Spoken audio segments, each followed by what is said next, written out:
Hola, yo soy el doctor Giorgi, soy médico del Hospital Militar de Campo de Mayo y hoy vamos a dar una charla sobre otoesclerosis. Bueno, vamos a comenzar.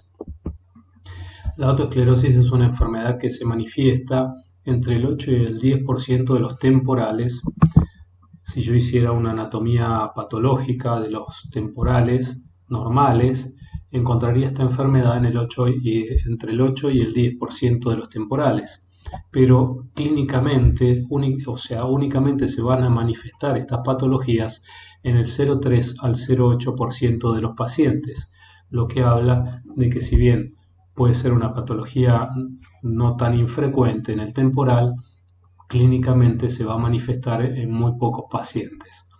Esto se produce porque se va a alterar la capa media ósea del laberinto. El laberinto tiene la característica, ¿sí?, de tener un hueso con una maduración de tipo encondral, que lo hace que tenga islas de cartílago adentro, en su parte media, que es no laminar, y en la capa externa es un hueso compacto laminar, ¿sí?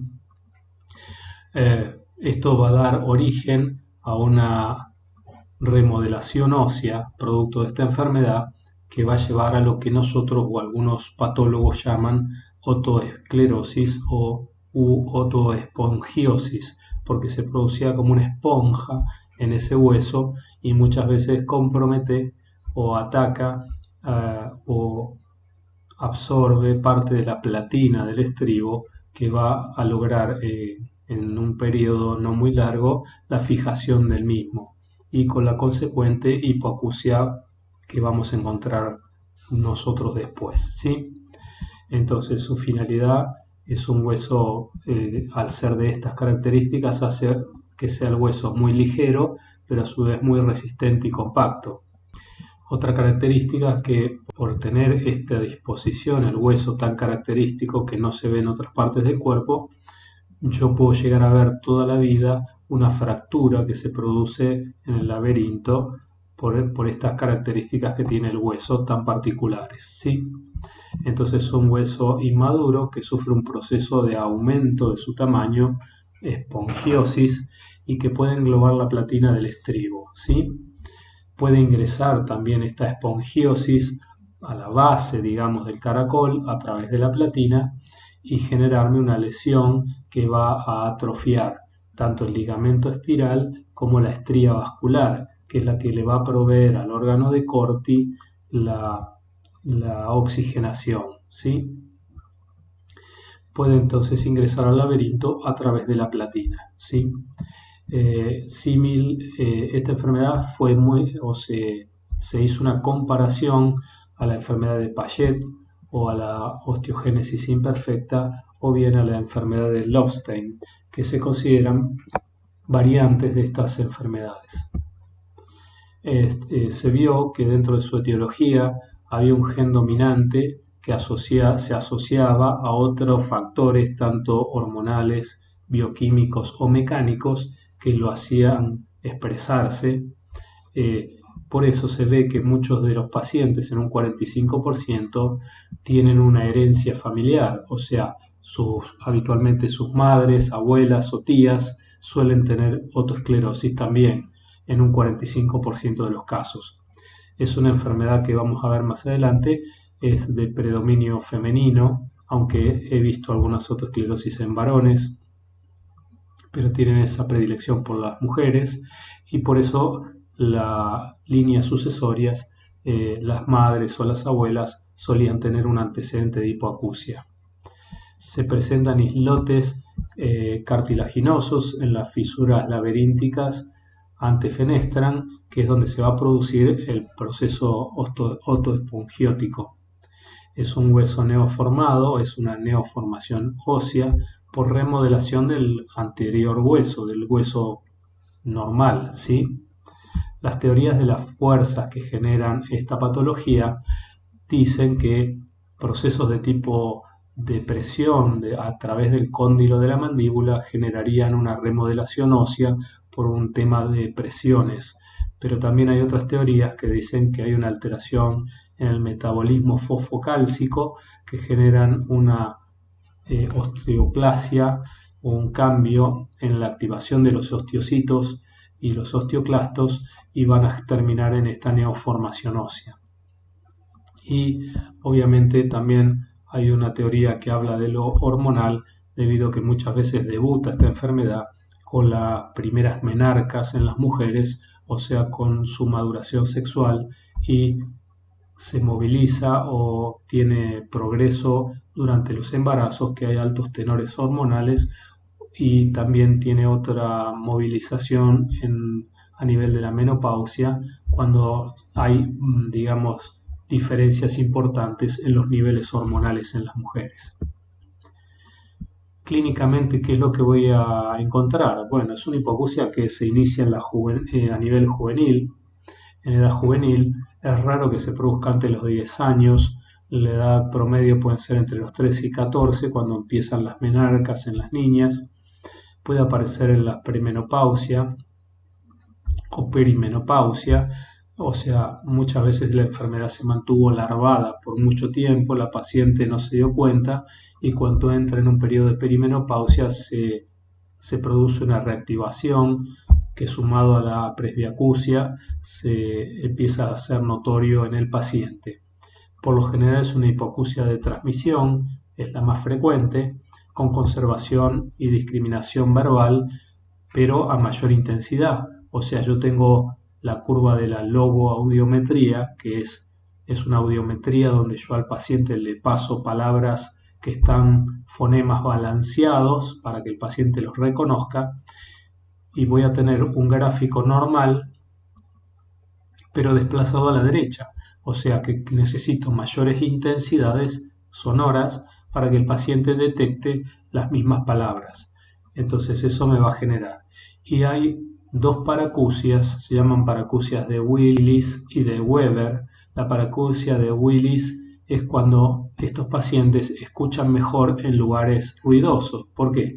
Porque si entran a una discoteca o a algún lugar donde hay mucho ruido, uno está hablando a mucha más intensidad, lo cual hace que el paciente detecte mejor lo que uno le está diciendo. Y la paracusia de Weber es que el paciente tiene la obligación de dejar de masticar en la mesa para poder escuchar a sus familiares, porque si no es más la percepción de los sonidos internos de su cuerpo, de la masticación, que los sonidos que puede percibir a nivel de la vía aérea en la mesa. Entonces el paciente deja de masticar para poder escuchar qué se está hablando en la mesa. Puede ser bilateral en un 15 a un 20% de los pacientes. Habitualmente comienza por un oído y con el correr de los años, que pueden pasar hasta 5 años, suele activarse en el otro oído. Es raro encontrar los dos oídos en la al mismo nivel de la enfermedad.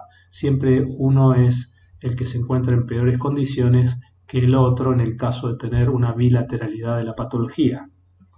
Entonces tiene una progresión lenta esta enfermedad, que se reactiva con los cambios hormonales, por ejemplo, en las mujeres, los embarazos, la menopausia, las menarcas, ¿sí?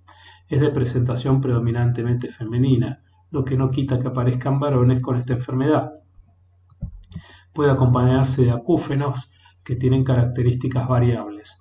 En general, cuando se produce esta remodelación ósea, a veces vienen o van acompañados de un aumento de la vascularización en esa zona, lo cual algunos pacientes lo refieren como acúfenos pulsátiles, ¿sí? O pueden tener sensaciones de acúfenos que tienen que ver con pequeñas pérdidas auditivas que el paciente tuvo por un desgaste auditivo, por una presbiacusia, que al tener una mala percepción por vía aérea producto de la enfermedad, no pueden enmascarar o tapar esos acúfenos que ya él percibía anteriormente.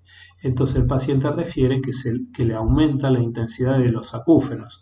En realidad muchos de ellos ya los tenía de antes y los podía enmascarar con los ruidos del ambiente, ¿sí? Puede haber vértigo, que puede ser de carácter leve, es raro, pero bueno, puede aparecer, ¿sí? ¿Qué es lo que voy a ver? Si yo le hago la otoscopía a estos pacientes, lo miro con el otoscopio, no voy a encontrar nada característico, aunque Schwarze había descrito una mancha rosada en el tímpano, que era el foco autoescleroso por la vascularización aumentada que habíamos hablado.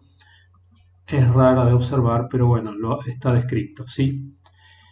¿Cómo puedo hacer un diagnóstico rápido y sencillo? Si yo tengo una otoscopía normal, puedo recurrir a los diapasones. Los diapasones, habitualmente utilizamos los otorrinos el 250 de frecuencia, que es un diapasón que tiene una buena transmisión ósea y tiene una bastante aceptable transmisión aérea. Entonces nos va a servir para evaluar a nuestros pacientes, ¿sí? Voy a hacer el uso del diapasón, se llama acumetría. Entonces voy a hacer la acumetría y voy a hacer la prueba de Weber, que es colocar el diapasón vibrando en la frente del paciente, y el paciente va a levantar la mano desde el oído que escucha mejor el diapasón.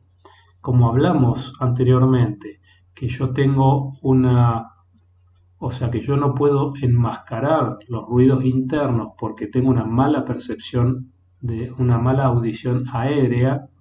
¿Qué pasa? Cuando yo pongo el diapasón vibrando, por parestesia vas a transmitir el hueso craneal hacia el oído que tiene la autoesclerosis más avanzada. Entonces de ese lado el paciente lo va a percibir con mayor intensidad, lo va a percibir mejor a esa vibración, ¿sí? En vez, el RIN va a ser negativo bilateral. El RIN es cuánto tiempo el paciente percibe el sonido por vía ósea, y cuánto, cuando el paciente deja de percibirlo, yo lo coloco al costado del pabellón auricular vibrando y el paciente lo percibe o no lo percibe. En estos casos suelen tener una muy buena percepción ósea y una bastante mala percepción aérea. Entonces va a ser más prolongada la percepción del diapasón por vía ósea y no tanto por vía aérea. Entonces me va a dar el RIN negativo. Obviamente que voy a apelar a la audiometría, que es aquella que yo voy a colocar al paciente dentro de una cámara sonoamortiguada, o sea, es una cámara cerrada que tiene un sistema que evita que los sonidos externos ingresen.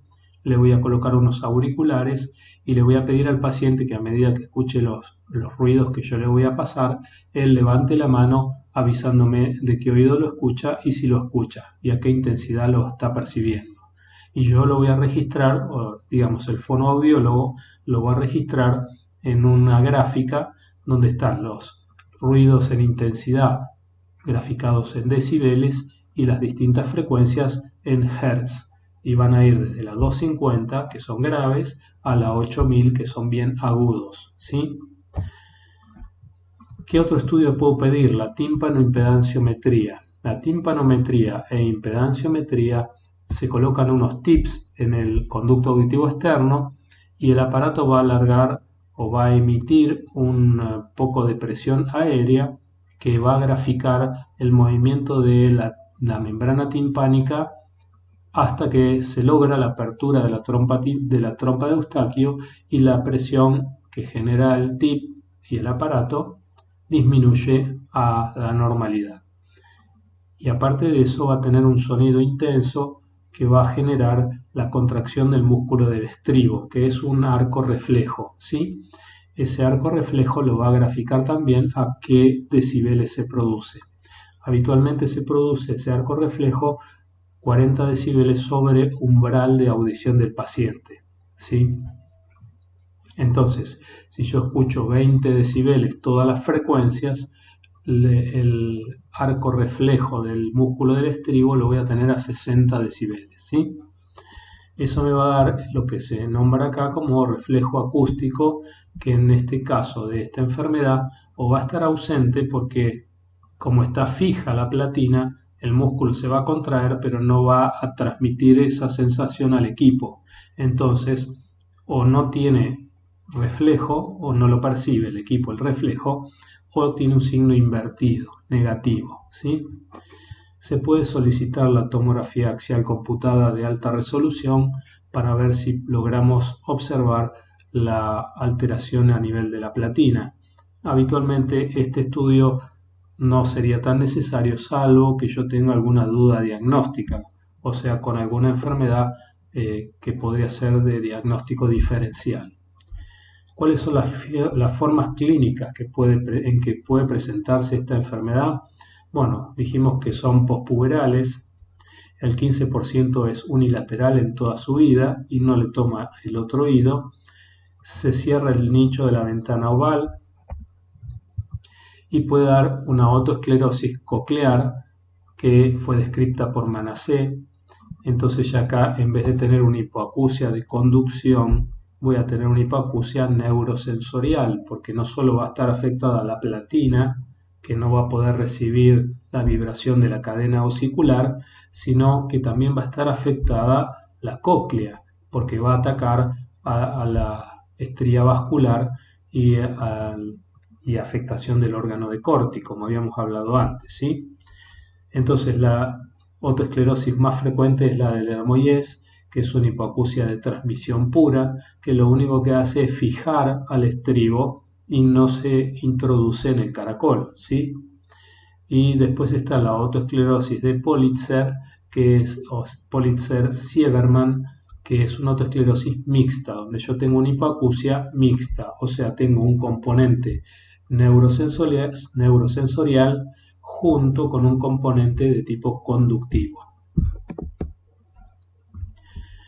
El diagnóstico diferencial, como habíamos hablado, ¿con qué lo voy a hacer? Con la otitis serosa, que el diagnóstico es la otoscopía. Puedo hacer una otoscopía neumática, donde el tímpano no se va a mover porque está el oído medio ocupado por secreciones, que muchas veces son secreciones producto de la obstrucción de la trompa de Eustaquio de manera, digamos, física por una hipertrofia de adenoides o en una obstrucción de tipo alérgica o infecciosa producto de una sinusitis crónica o una rinitis crónica que me genera una inflamación de la trompa de Eustaquio y me va a generar presiones negativas en el oído medio, que me va a llevar a una transudación de los vasos y generar un líquido ceroso que da el aspecto de acaramelado del tímpano, amarillo, que no es característico de un tímpano sano, que es blanco nacarado, ¿sí? Transparente.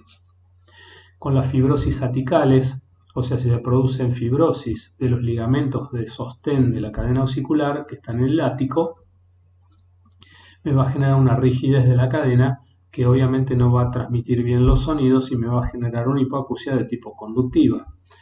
La otra es la interrupción traumática de la cadena osicular. Si yo tengo un traumatismo de cráneo, puedo tener una fractura de, por ejemplo, la apófisis larga del yunque que se desarticula del estribo y eso me va a generar obviamente un trastorno en la conducción de las vibraciones desde la membrana timpánica.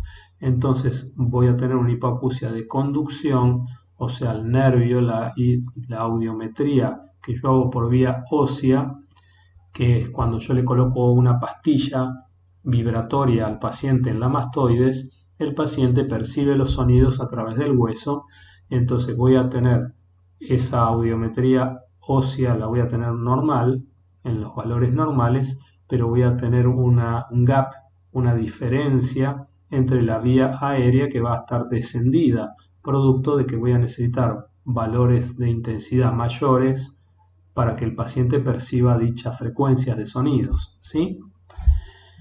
Y las aticitis colesteatomatosas, o sea, si yo tengo un colesteatoma, una otitis crónica colesteatomatosa, puede generar una disrupción de la cadena, puede generar una osteólisis, puede generar una necrosis del cartílago y de los huesos del oído, así como puede alterar o fenestrar el conducto semicircular externo y darme un cuadro también de vértigo. Entonces son todos estos diagnósticos a tener en cuenta. Obviamente, si quiero saber si es un colesteatoma, la resonancia o la tomografía computada me va a ser muy útil en este caso, porque voy a tener un borramiento en el ático de lo que se llama el espolón de Josek.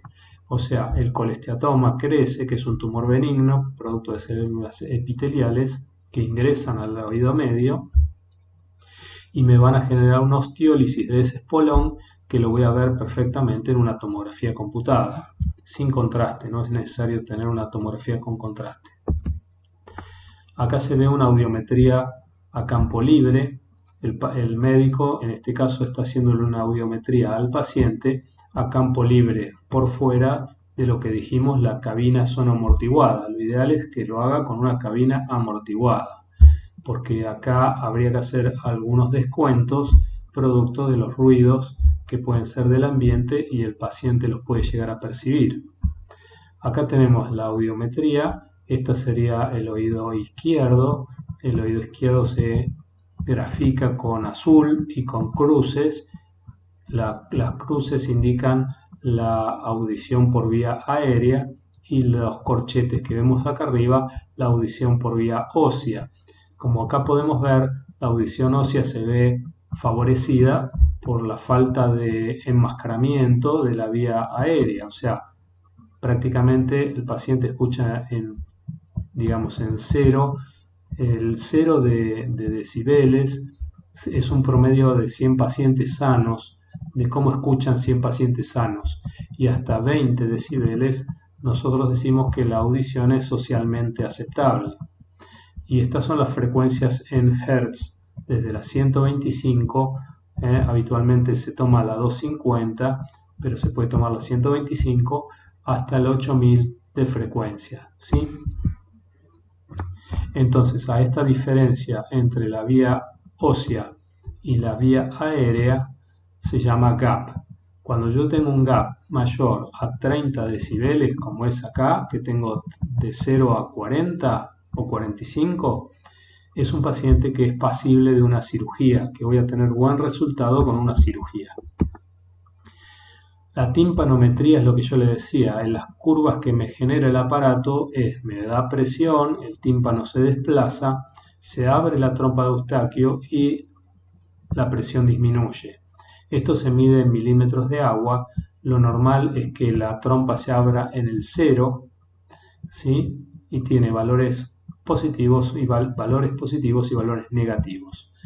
En este caso, la curva que no se le ve la culminación de la curva y después cae, pero a unos valores que ya el aparato no los puede registrar, habla de una disrupción de cadena. Si a mí se me corta la cadena osicular, obviamente el tímpano queda totalmente flácido, queda libre, entonces yo puedo desplazarlo con presión sin ningún problema.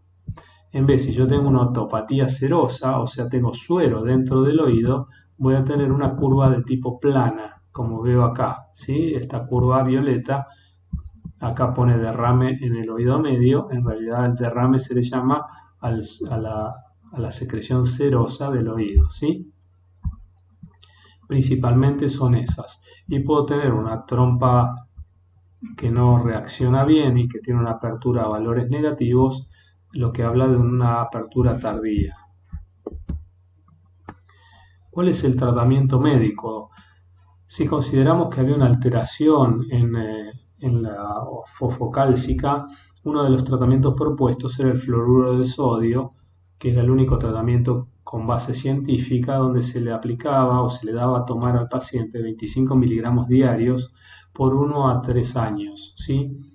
El problema es que esto se deposita en los huesos del cuerpo, evitando una remodelación ósea, ¿sí? Entonces se utilizaba para las otoesclerosis iniciales, para tratar de retardar el proceso, en las otoesclerosis cocleares, donde el paciente empieza a perder la audición tempranamente, y en pacientes no operables. Por ejemplo, si yo tengo un paciente que tuvo una lesión de uno de los oídos y tiene un solo oído único, porque el otro no está cofótico, que no percibe sonido, bueno, en ese paciente es muy riesgoso someterlo a una cirugía porque es su único oído, digamos, funcional.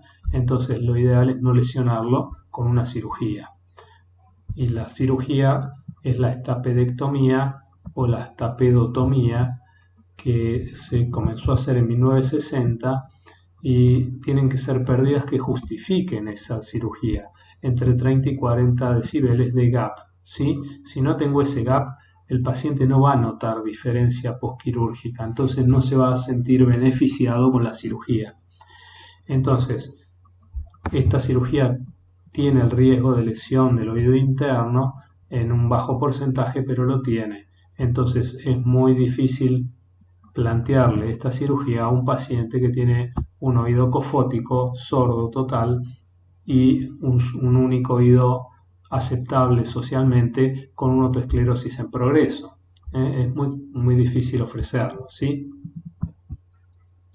Siempre que yo voy a proponer una cirugía a un paciente, le voy a pedir al paciente que él me diga cuál es su peor oído, cuál es el oído que él escucha menos.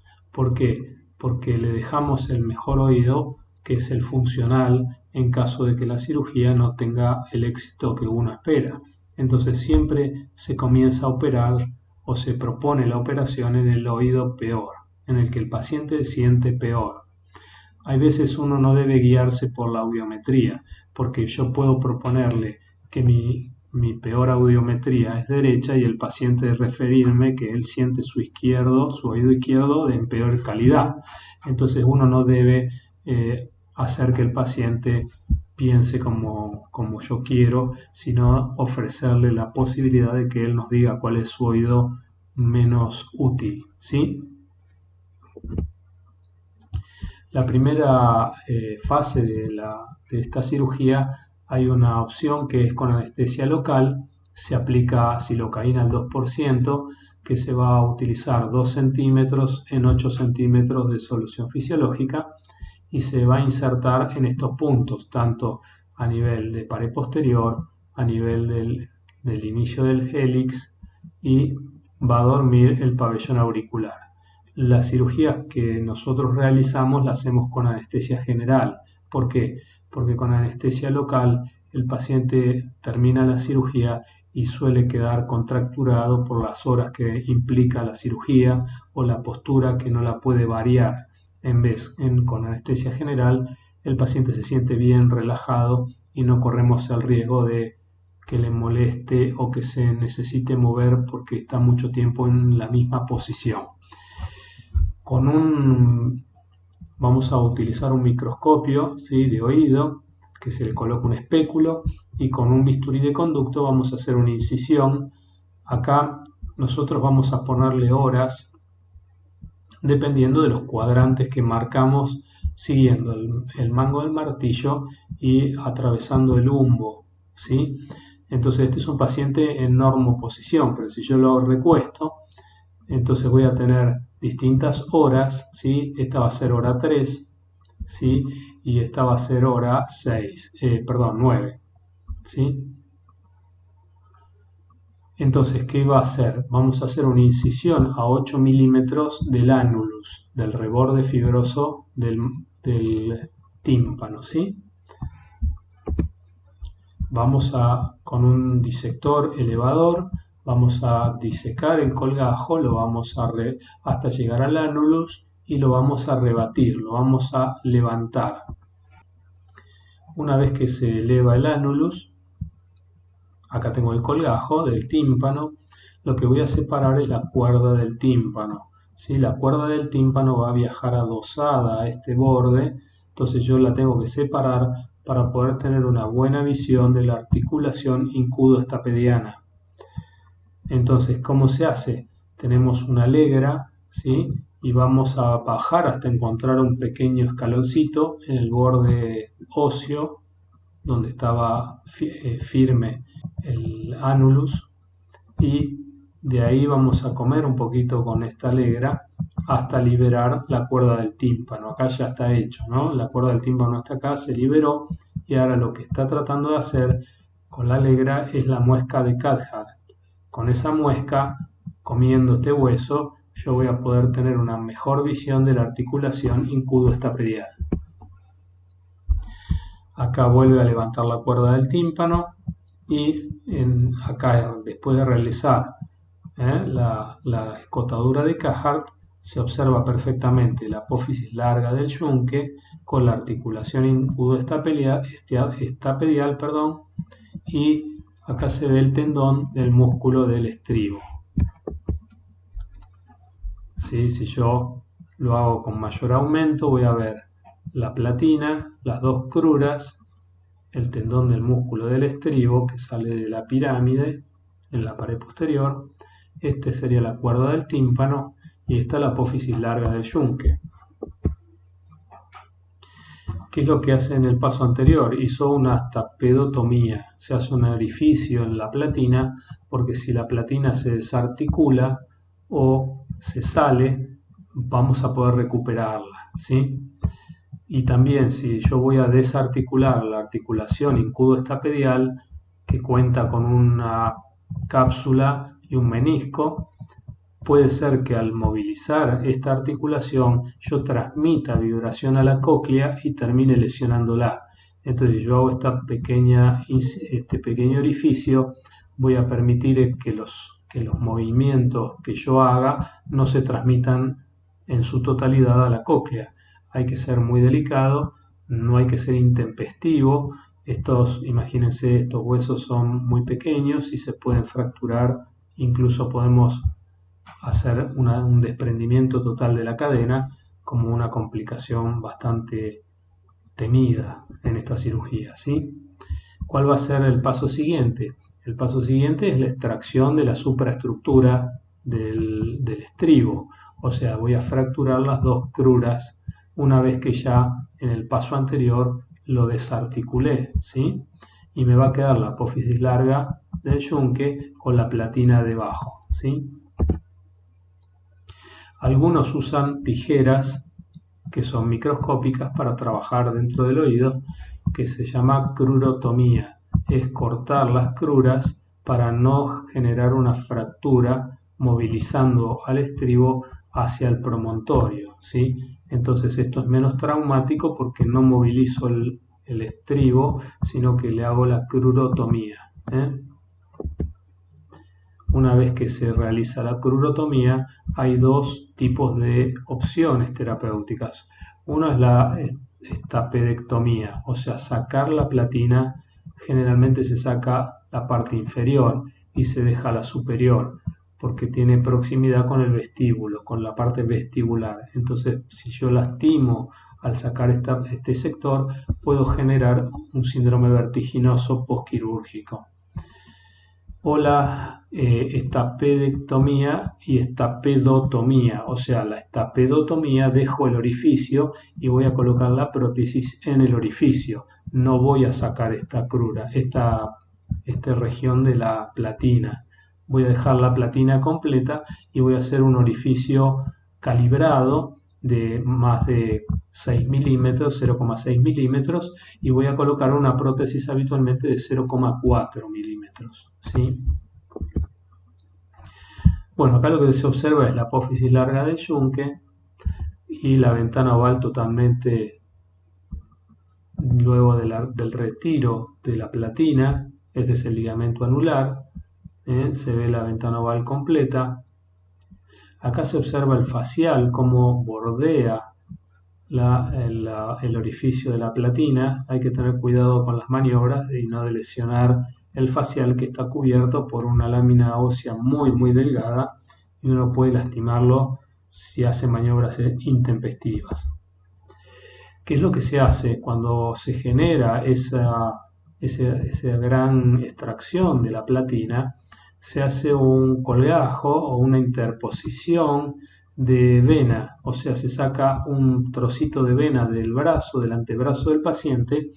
Esa vena se corta en sentido longitudinal, se aplana, se aplasta para lograr tener un colgajo de forma rectangular. Entonces va a bajar ese colgajo y se lo va a colocar, se lo va a depositar sobre la ventana oval abierta, ¿sí? Entonces esto la va a cerrar y va a permitir que las prótesis se apoyen aquí para transmitir el sonido. Antes de retirar la platina y de desarticularla, no tengo que olvidarme de medir qué distancia hay entre el borde del dorsal de la apófisis larga del yunque con la platina con su estribo puesto y articulado. esa medición es lo que me va a permitir a mí hacer un corte de la prótesis, que habitualmente es de teflón. Nosotros tenemos más experiencia con las prótesis de Guilford, que tiene acá alambre y abajo tiene un pedacito de teflón, y habitualmente utilizamos esas prótesis que se cortan más o menos en 4,5 milímetros, dependiendo de la distancia que hay entre el dorso del yunque y la base de la platina. Acá es lo que yo les decía, esta es la otra cirugía donde se coloca la prótesis a través del orificio que yo calibré, que el orificio debe ser mayor a la prótesis que yo voy a usar. Se coloca la prótesis en el dorso, ¿sí?, de la apófisis larga del yunque, y se aprieta el aro para que contacte con la apófisis larga y que no se salga. Esta presión que se genera sobre la prótesis no debe ser muy importante, porque si no, a largo plazo me va a generar la necrosis de la apófisis larga del yunque, y se me va a salir la prótesis. Entonces tiene que ser una presión suficiente como para que no se salga, pero tampoco debe quitarle la circulación al hueso, ¿sí? En esta se observa exactamente lo mismo, nada más que acá está interponiendo, esta es la vena, y acá está apoyando la prótesis en la vena que está colocada sobre la ventana oval, ¿sí? Es el otro tipo, la otra técnica quirúrgica. Entonces acá se ven las dos técnicas, una que apoya sobre la vena, acá vemos el nervio facial por el acueducto de Falopio. Acá vemos cómo con una punta colocamos la prótesis bien en el lugar que queremos. Acá se observa la misma prótesis, pero sin la interposición de ninguna vena, porque hice un pequeño orificio calibrado en la platina, en la base de la platina. Como yo les comentaba, la parte superior de la platina está muy cerca del sáculo, lo que hay más o menos 14 milímetros. Entonces, si yo tiro de acá y hay una fibroso sobre el sáculo, puedo lesionar el sáculo. O si hago un orificio y pongo una prótesis muy larga, va a contactar contra el sáculo cuando transmite el sonido, y automáticamente el paciente va a tener vértigo con los sonidos intensos. Bueno, espero que les haya gustado la clase, espero que no los haya aburrido demasiado, y nos vemos en la próxima charla, siempre con algún tema de oído. Bueno, hasta luego.